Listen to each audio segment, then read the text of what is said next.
লা লা লা লা স্বপ্ন যাবে বাড়ি আমার। ও কি আম্মু, তুমি দিয়ে একলা জুড়ি ভিতরে ঢুকা বয়ে রইছো? আমারে নিবা না? দেখি সরো একটু, আমারও আইতে দাও। সাহাপো একটু শুয়ে রইছো, শুয়ে থাকলে কি আমি জায়গা পামো? ও কি, তোমরা দি দুজনিয়ে আমারে জাতাজাতি করতেছো? তোমার মতি গতি তো ভালো লাগতেছে না আমার। ওরে আল্লাহ রে, তোমরা তো আমারে যাইতা মাইরাই লইবা। আব্বু শোনো, এবার ঈদে তোমার বাড়ি যাওয়া লাগবে না, তুমি কোরবানি ঈদে যাইও। কি বলতেছো তুমি আম্মু এগুলা? দেখি সরো তো, পাঁচটাটাকে ভালো মতো সেট করে নেই। হুম, এই তো ঠিক মতো সেট হয়ে গেছে। আম্মু, তুমি আমার এটা কি শুনাইলা? আমার তো কান্দন আসতেছে, দেখো আমি কান্দা দিছি। তুমি আমারে ছাড়া ঈদ করবা আম্মু? তুমি এটা কেমনে পারবা? কেমনে সম্ভব?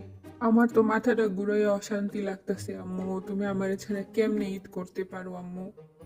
তুমি নানা বাড়িতে ভালো মন্দ খাইবা আর আমি এখানে বাড়ি পাহারা দিমু আম্মু? তুমি এত নিষ্ঠুর পাষাণ, এ খাওন তোমার গলা দিয়া নামবো আম্মু? কও, নামবো? আমি যে কান্তাছি, তোমার একটু কষ্ট লাগতেছে না আম্মু? না আব্বু, এভাবে বলে না, দেখো আম্মু তোমার আদর করে দিতেছি। আব্বু তুমি না ভালো, কথাটা শুনো। এই যে আমাদের মালিকের কাছে গাড়ি ভাড়া নেই, একজনের গাড়ি ভাড়াই আছে, এজন্য আমি যাইতাছি। পরের বার তুমি যাবা কোরবানি ঈদে, আবার আমারে নিব না। ঠিক আছে আম্মু, তাইলে চলো আমি আর তুমি যাই। আঙ্গো মালিকের যাওয়া লাগবো না, বেটার গাড়ি ভাড়া নেই, তাহলে বেটা আঙ্গোরে ফালসে কে? বেটারই ঈদ করতে যাওয়া লাগবো না, আমি আর তুমি নানা বাড়ি যাবো একলা, চলো।